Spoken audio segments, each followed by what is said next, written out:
وقال الذین کفروا للذین آمنوا، کافر لوگ ایمان والوں کے بارے میں کہتے ہیں لو کان خیرا ما سبقونا الیہ. یہ آیت رٹا لگا کے یاد کر لو، بہت سارے مسائل اس آیت سے حل ہو جاتے ہیں.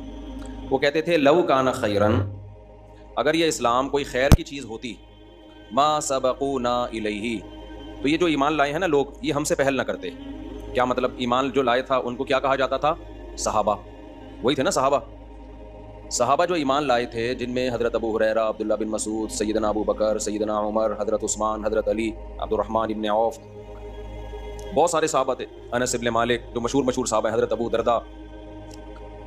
مشرکین کو اپنے دولت پہ، اپنی سرداری پہ اور اپنی ذہانت پہ بہت زیادہ ناز تھا کہ ہم ذہین لوگ ہیں، ہم قوم کے بڑے لوگ ہیں، اور ایمان لانے والے ابن مسعود جیسے، ابو ہریرہ جیسے غریب اور مسکین. تو وہ تکبر میں کہا کرتے تھے کہ اگر اسلام کوئی خیر کی چیز ہوتا تو یہ غریب غربا قسم کے لوگ تھوڑی پہل کرتے. خیر کی طرف جو مائنڈ جاتا ہے وہ کس کا پہلے جائے گا؟ ہمارا مائنڈ. یہ لوگ گئے ہیں، اس کا مطلب یہ کوئی خیر کی چیز، جملہ مکمل کیا کریں بھائی جان، یہ کوئی خیر کی چیز نہیں ہے. آپ کیا مشرکین کے اس نظریے سے متفق ہو؟ بولو. 100% نہیں. ہم الٹا کرتے ہیں اس جملے کو جو مشرکین نے کہا تھا.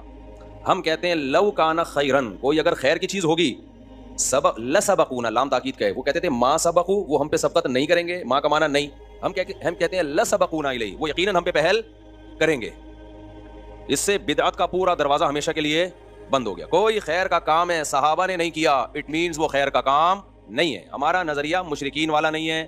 مشرکین کہتے تھے خیر کا کام ہوتا تو ہم کرتے، یہ تھوڑی ہم سے پہل کرتے. ہم اس کلام کو مانتے ہیں کیا؟ نہیں مانتے. ہم اس کو الٹا کرتے ہیں. ہم کہتے ہیں خیر کا کام ہوگا ہم بعد میں کرتے، پہلے کس نے کیا ہوتا؟ صحابہ نے کیا ہوتا. سمجھتے ہو کہ نہیں سمجھتے ہو؟ تبھی میں بار بار کہتا ہوں قرآن و سنت کی وہ تشریح جو صحابہ نے جس پر عمل نہیں کیا، اس کا مطلب وہ خیر نہیں ہے، وہ آپ کی اپنی تشریح ہے جو آپ امت پہ تھوپ رہے ہو. شب برات میں دیکھ لو نا کیا ڈرامے بازیاں ہوتی ہیں. قبرستان والی حدیث پیش کی جاتی ہے شب برات کے بارے میں، سارے خطیب حدیثیں پیش کر رہے ہوتے ہیں کہ نبی صلی اللہ علیہ وسلم 15 شعبان کو قبرستان گئے ہیں. تو ہم بھی 15 شعبان کو کہاں جائیں گے بھائی؟ قبرستان. ہم کہتے ہیں حدیث ضعیف ہے، کہتے ہیں نہیں بھائی تمہیں تو جو حدیث تمہارے خلاف جائے وہ ضعیف ہو جاتی ہے. لو بھیا، تو آخری جواب کیا ہوگا؟ ارے صحابہ سے دکھا دو کون اس رات قبرستان گیا ہے. کیوں؟ اگر شب برات کو 15 شعبان کو قبرستان جانا خیر کا کام ہوتا تو ابو بکر گئے ہوتے کہ نہیں ہوتے؟ عمر گئے ہوتے کہ نہیں ہوتے؟ عثمان گئے ہوتے؟ علی گئے ہوتے؟ ابن مسعود گئے ہوتے؟ ابو ہریرہ گئے ہوتے؟ جابر بن عبداللہ گئے ہوتے؟ معاذ بن جبل گئے ہوتے؟ سیدہ عائشہ گئی ہوتی؟ سیدہ زینب گئی ہوتی؟ یہاں تو جینٹس بھی جا رہے ہیں اور لیڈیز بھی جا رہی ہیں، اور جتھوں کی شکل میں جا رہے ہیں. اس لیے میرے بھائی یہ بدعت والا کام کیا کرو؟ بولو نا، چھوڑ دو. لو کان خیرا ما سبقونا الیہ، اذان سے پہلے اگر اس کام کی کوئی فضیلت ہوتی جو ہمارے ہاں صلاۃ والسلام پڑھا جاتا ہے بعد میں بھی پہلے بھی، تو بھائی صحابہ کرام اس کام میں ہم پہ پہل کرتے، کیونکہ وہ لوگ خیر پر ہم سے بہت زیادہ حریص تھے. تو دین کو قرآن و سنت کی ایسی تشریح جس میں آپ صحابہ کو بیچ سے ہٹا دیں، وہ تشریح اٹھا کے دیوار پہ دے مارو، چاہے وہ دیکھنے میں کتنی ہی اٹریکٹیو لگے، اس کی دلیل آپ کو کتنی ہی مضبوط لگے. سمجھتے ہو کہ نہیں سمجھتے؟ یہی وجہ ہے کہ بہت سارے فقہا بعض حدیثوں کو چھوڑ دیتے ہیں کہ بھئی ہمیں صحابہ میں اس کا یہ عمل نہیں ملتا، اور بعض کمزور حدیثیں ہوتی ہیں لے لی جاتی ہے. کیوں؟ وعلیہ العمل، وہ دلیل یہ دے رہے ہوتے ہیں اس پر کیا ہے؟ عمل ہے. اور ان سب باتوں کی دلیل جیسے قرآن کی آیت ہے، ایک اور حدیث ہے جو میں بار بار بیان میں بتاتا ہوں. آج میرا ٹاپک نہیں ہے تو میں آگے چلوں گا انشاءاللہ یہ اس کو بیان کر کے. وہ یہ کہ جب نبی صلی اللہ علیہ وسلم نے فرمایا نا امت میں 73 فرقے ہوں گے، کلہم فی النار، سب کے سب جہنم میں سوائے ایک کے. اس حدیث کو اس پہ تو پیش کیا جاتا ہے کہ فرقہ واریت غلط ہے، فرقے نہیں ہونے چاہیے. لیکن جتنے لوگ یہ حدیث پیش کر رہے ہوتے ہیں آدھی بات کرتے ہیں اور آدھی پی جاتے ہیں. یقیناً اس حدیث سے پتہ چلتا ہے صرف ایک جنتی، باقی سارے کہاں؟ بولو نا، جہنم. واقعی فرقے غلط ہیں، فرقے نہیں ہونے چاہیے. لیکن پوری بات تو پوچھو بھائی، سارے فرقے جہنمی ہیں؟ سارے جہنم میں؟ نبی نے فرمایا ایک ان میں سے کیا ہوگا؟ بولو نا، وہ جنت میں ہوگا. وہ بھی تو فرقہ ہی ہوگا، وہ بھی تو ایک کانسیپٹ ہی ہوگا، وہ بھی تو ایک نظریہ ہی ہوگا. اگلا سوال صحابہ نے پوچھا یا رسول اللہ کون سا فرقہ جنت میں جائے گا؟ یعنی کلہم فی النار، سارے جہنم میں، تو ایک جو جنت میں ہوگا وہ کون سا ہوگا؟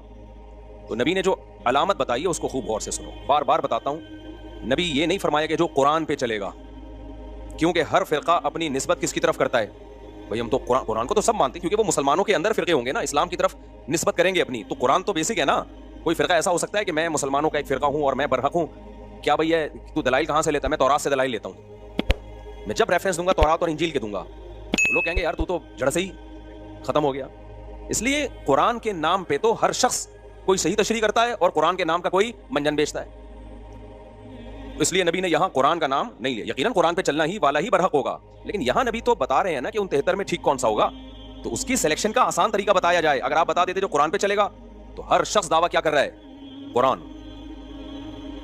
پروفیسر غامدی صاحب بھی کہتے ہیں میں قرآن کو مانتا ہوں. وہ حضرت عیسیٰ کی موت کے دلائل بھی قرآن سے دے رہے ہوتے ہیں, حالانکہ قرآن سے ان کی موت کے دلائل, لیکن باتوں کو گھما دیا. پبلک کو تو نہیں قرآن کی سنت کا زیادہ پتا ہوتا. تو نبی نے کیا فرمایا؟ یہ بھی نہیں فرمایا کہ جو حدیث پہ چلے گا, اس لیے کہ بہت سے لوگ اپنی نسبت کہاں کر دیتے ہیں؟ حدیث کی طرف. لیکن حدیث کی وہ ایسی تشریح کر رہے ہوتے ہیں جو صحابہ سے ثابت نہیں ہوتی. اس لیے پوری بات نبی نے فرمائی ما انا علیہ و اصحابی, جس پر میں ہوں اور میرے صحابہ. میں کا کیا مطلب؟ قرآن پہ تو چلنا ہے, لیکن قرآن پہ اس طرح سے چلنا ہے جیسے میں چلا. قرآن کی کوئی ایسی تفسیر مارکیٹ میں نہ لے آنا جو میرے زمانے میں نہ ملتی ہو, جس پر میرا عمل نہ ہو, اور میرے عمل کی ایسی تفسیر نہ لے آنا جو صحابہ سے ثابت نہ ہو. تبھی تو میں بار بار جو چیلنج کرتا ہوں نا, 3 طلاق ایک نہیں ہوتی, اس پہ بہت سارے میرے خلاف کلپ آنے لگے. ابے کسی ایک صحابی سے دکھا دو نا یار جس نے 3 طلاقوں کو ایک کہا ہو, دکھا دو نا آپ. اور حدیث کی کتابوں میں 3 کو 3 کہنے کے فتوے بھرے ہوئے ہیں, اس کا کوئی جواب نہیں دیتا. گھماتے رہتے ہیں ایکچولی یوں کر کے, ایکچولی یوں کر کے. چھوڑو تم قرآن و سنت کو, تم یہ بتاؤ قرآن و سنت کی وہ تشریح معتبر ہے جو صحابہ کی تھی یا تمہاری اپنی معتبر ہے؟ تو خیر یہ تو بیچ میں ضمن ایک مسئلہ آ گیا, لیکن یہ پورا اصول ہے, یاد رکھو. آپ صحابہ کو بیچ سے نکال کے اگر ڈائریکٹ قرآن و سنت پہ چلنے کی کوشش کرو گے, لیبل قرآن و سنت کا ہوگا, لیکن وہ قرآن و سنت کی آپ کی ذاتی تشریح ہوگی جو آپ اٹھا کے امت پہ تھوپ رہے ہوگے. سمجھتے ہو کہ نہیں سمجھتے؟ اور صحابہ کا کسی مسئلے پہ اجماع ہو جائے وہ تو پھر انف, کیونکہ نبی صلی اللہ علیہ وسلم کی صحیح حدیث ہے, سب اس کو مانتے ہیں, لا تجتمع امتی علی ضلالہ, میری امت کبھی گمراہی پہ جمع نہیں ہو سکتی, کسی بھی دور میں نہیں ہو سکتی. یہ کسی زمانے کے ساتھ خاص نہیں ہے, کوئی بھی دور آ گیا نا امت کسی ایک مسئلے پر ہو گئی, اب حق اس میں منحصر ہے. کیونکہ اگر ہم مان لیں کہ یہ غلط مسئلے پر جمع ہو گئی تو اس کا مطلب امت گمراہ ہے, پوری امت گمراہ, جبکہ پوری امت گمراہ نہیں ہو سکتی. تو اجماع میں سب سے پہلے درجے کا اجماع کس کا ہے؟ صحابہ کا, پھر بعد والے لوگوں کا, پھر بعد والے لوگوں کا. اور اجماع کی بھی 2 قسمیں یاد رکھو. ایک اجماع تو وہ ہے کہ بہت سارے صحابہ سے ایک عمل تواتر کے ساتھ. ایک یہ ہے جس کو اجماع سکوتی کہتے ہیں, صحابہ نے کسی نے بھرے مجمع میں ایک عمل کیا اور کسی نے ان پر اعتراض نہیں کیا, یہ بھی اجماع ہے. تو یہ چند اصول اچھی طرح سے سمجھے, اور یاد رہے گی نا. لو کان خیرا ما سبقونا الیہ, مشرکین کہتے تھے کہ اگر اسلام خیر کا کام ہوتا تو صحابہ ہم سے پہل نہ کرتے. ہم کیا کہتے ہیں بھائی, کوئی بھی خیر کا کام ہوگا تو ہم سے پہلے صحابہ نے کیا ہوگا. تبھی ہم کہتے ہیں بھائی مردوں کے ایصال ثواب کے لیے اجتماعی قرآن خوانیاں مت کیا کرو. حضرت ابو بکر کا انتقال ہوا, کبھی دیکھا حضرت عمر نے تمبو لگایا, دیگیں پکائیں اور سارے صحابہ کو بلایا, چل بھائی تو پہلا پارا, تو دوسرا پارا, تو تیسرا پارا. کبھی دیکھا آپ نے کسی نے؟ کوئی ضعیف روایت ہے اس بارے میں؟ کوئی دیگوں کے ڈھکن کہیں نہیں ملا ہوگا نا آپ کو. یا اس زمانے میں دیگیں نہیں ہوتی تو کچھ تو ہوتا تھا نا, کسی میں تو کچھ پکتا ہوگا. حضرت علی کی شہادت ہوئی, سیدنا عثمان کی شہادت ہوئی, کوئی برسی ہوئی؟ بولو نا کیا ہو گیا بھائی جان, چپ کیوں بیٹھے ہو؟ کوئی برسی ہمیں ملتی ہے صحابہ کے دور میں کہ فلاں نے کی حضرت عمر کی برسی منائی ہو, یا حضرت عثمان کی منائی ہو, یا کسی نے کسی کی ابا کی منائی ہو, اماں کی منائی ہو. یادگار کے لیے تصویریں رکھنا بزرگوں کی گھر میں. آج لوگوں نے اپنے پیر صاحب کی تصویر لٹکائی بھی ہوتی ہے. سب سے بڑے پیر تو محمد صلی اللہ علیہ وسلم تھے, اور تصویر سازی کا فن اس وقت عروج پر تھا. اس کے باوجود ہمیں نبی کی کوئی تصویر صحابہ سے نہیں ملتی. اس سے پتہ چلتا ہے عقیدت کے لیے گھروں میں تصویر لٹکانا حرام اور ناجائز ہے. نبی نے صحابہ کی ایسی ٹریننگ کی تھی تصویر کے بارے میں, ایسی تربیت کی تھی کہ نبی سے بے پناہ محبت کے باوجود بھی کسی صحابی نے یہ جرأت نہیں کی.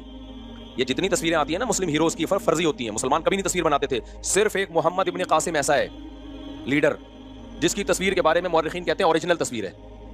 داڑھی اس کی پوری تھی, لیکن اگر تصویر میں داڑھی کما رہی ہے تو غلط ہے. وہ کیوں ہے؟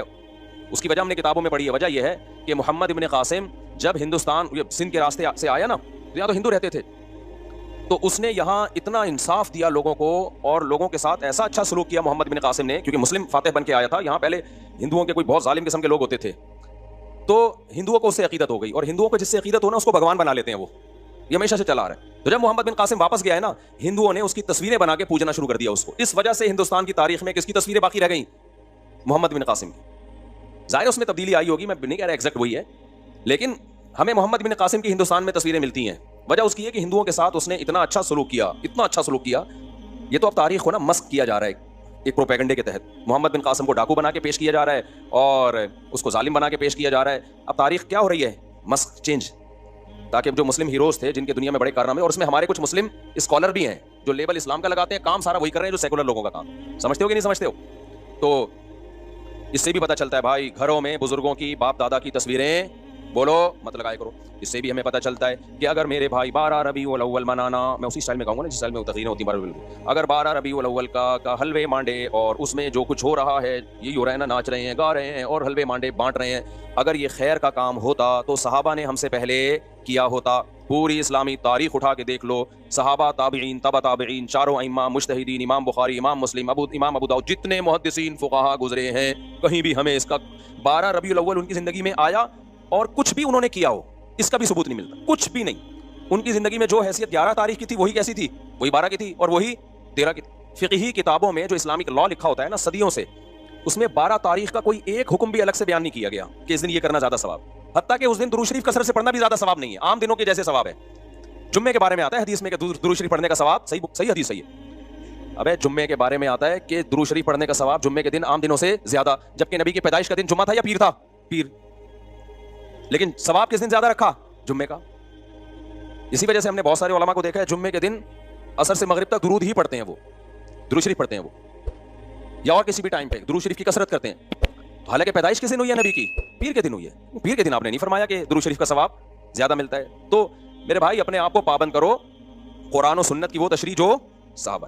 تو 12 ربیع الاول کے حلوے مانڈے ہمیں کہیں بھی نہیں ملتے, اور نہ یہ عرس قوالی. صحابہ کے دور کے کسی مشہور قوال کا نام تو بتاؤ ہے بھائی, کوئی صحابہ کے دور میں کوئی بہت مشہور قوال ہو جن کی قوالی سننے کے لیے صحابہ کرام جایا کرتے. کوئی عرس ہوا ہے صحابی کے دور میں ہے بھائی, کوئی عرس ہو رہا ہو کہ جی, یا آج کل نا وہ بھی آ رہا ہے انٹرنیٹ پہ بڑی چیزیں آ رہی ہوتی ہیں, وجد آ رہا ہے, اچھل رہے ہیں دائیں بائیں, کوئی ایک دم ہوا. تو کوئی صحابہ کے دور میں کسی کو وجد آیا کہ جی وہ قوالی چل رہی ہو, دھمال ہوا, اور وہ حضرت عمر تو رکھ کے تھپڑ لگاتے اگر کسی کو ہوتا نا ایسے کہ انسان کا بچہ بن کے بیٹھ گیا, کیا کر رہے تو یہاں, کیا ڈرامہ لگایا ہوا یار, یہ کیا پن لگا کے رکھا ہوا ہے.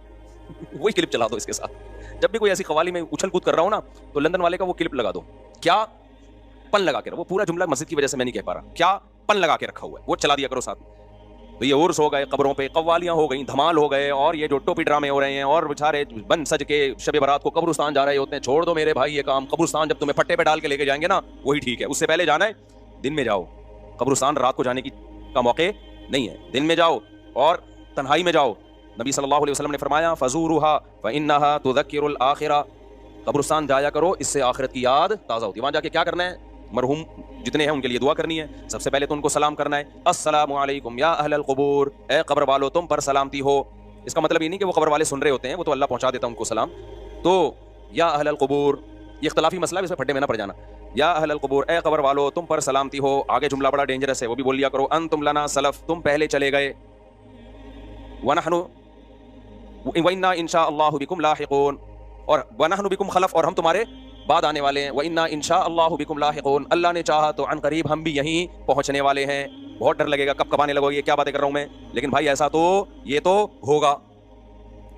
تو اس سے عبرت حاصل ہوتی ہے کہ بھائی ہم نے بھی ایک دن یہاں سے پتلی گلی سے نکلنا ہے. تو یہ کام کیا کرو قبرستان میں جا کے. اور یہ جتھے بنا کے جانے میں, جتھوں میں تو کیا ہوتا ہے, گپیں لگ رہی ہوتی ہیں, اور سنا یار یہ گھڑی کہاں سے خریدی, موبائل وہی پرانا چل رہا ہے, ابھی تو نیا آ چکا ہے. تو کیا عبرت حاصل ہوگی میرے بھائی. اور زیادہ عبرت حاصل کروانی ہے تو کوئی بندہ پیچھے بٹھا دو, جب آپ جاؤ نا بولو السلام علیکم یا اہل القبور, واپس وہاں سے آواز آئے وعلیکم السلام بھائی عبد الغفور. پھر جو عبرت حاصل ہوگی انشاءاللہ سارے صغیرہ کبیرہ گناہ سے توبہ کی ہمیشہ توفیق مل جائے گی, کہ آپ کو لگے گا کہ قبر سے رپلائی آ گیا. پھر تو ایسا انسان کے بچے بنو گے نا ساری زندگی. تو خیر یہ آیت یاد رکھیں, جتنی بدعتیں ہیں تو سب اسی میں داخل ہیں. تو چھوڑ دو ان بدعتوں کو میرے بھائی, سیدھا سیدھا صاف ستھرا ملت بیضاء جو اللہ اس کے رسول نے ہمیں دیا ہے, صاف ستھرا دین, تو جو نبی صلی اللہ علیہ وسلم اور صحابہ سے منقول ہے. یہ محرم میں بھی یہی ہے. ہمارے نبی صلی اللہ علیہ وسلم نے نوحہ کرنے سے منع کیا ہے. صحیح حدیثیں جن پر لعنت کی گئی ہے. اہل بیت کبھی بھی میتوں پہ چیخے نہیں مارتے تھے, کبھی بھی نوحے نہیں کرتے تھے, صبر کر کیا ہے انہوں نے. تو ہمیں بھی کیا حکم ہے میرے بھائی, نہ ہم نے برسیاں منانی ہیں, اور نہ ہم نے گریبان چاک کرنے ہیں, نہ ہم نے سینوں کو پیٹنا ہے. اور ویسے بھی شہید تو زندہ ہوتا ہے, اور ہم زندہ جاوید کا ماتم نہیں کرتے. سمجھتے ہو کہ نہیں سمجھتے؟ تو ہم نے بھائی صحابہ کو فالو کرنا ہے, ہمارے پاس جو دین چلا رہا ہے. اور پھر بار بار کہتا ہوں کسی کے مسئلہ کو چھیڑو نہیں, اپنے کو چھوڑو نہیں. یہ اس لیے نہیں کہتا اپنا غلط ہے اس لیے نہیں چھوڑو, اپنا صحیح ہو تو اس صحیح کی بات کر رہا ہوں, چھیڑنے سے منع کر رہا ہوں. کیونکہ آپ دلیل کی دنیا میں بات اپنی دنیا کے سامنے رکھ دو, بس اتنا تو چھیڑنا ضروری ہے. آگے بحث مباحثہ کرنے کی کوشش مت کرو, اس سے اختلاف پیدا ہوتا ہے, جھگڑے پیدا ہوتے ہیں, ملک میں فساد پیدا ہوتا ہے. یہ مطلب ہے میرا کہ دوسرے کو چھیڑو نہیں. سمجھتے ہو کہ نہیں سمجھتے؟ اور اپنے کو چھوڑو نہیں کا مطلب یہ نہیں کہ اگر اپنا غلط ہونا ثابت ہو جائے تو بھی نہیں چھوڑو.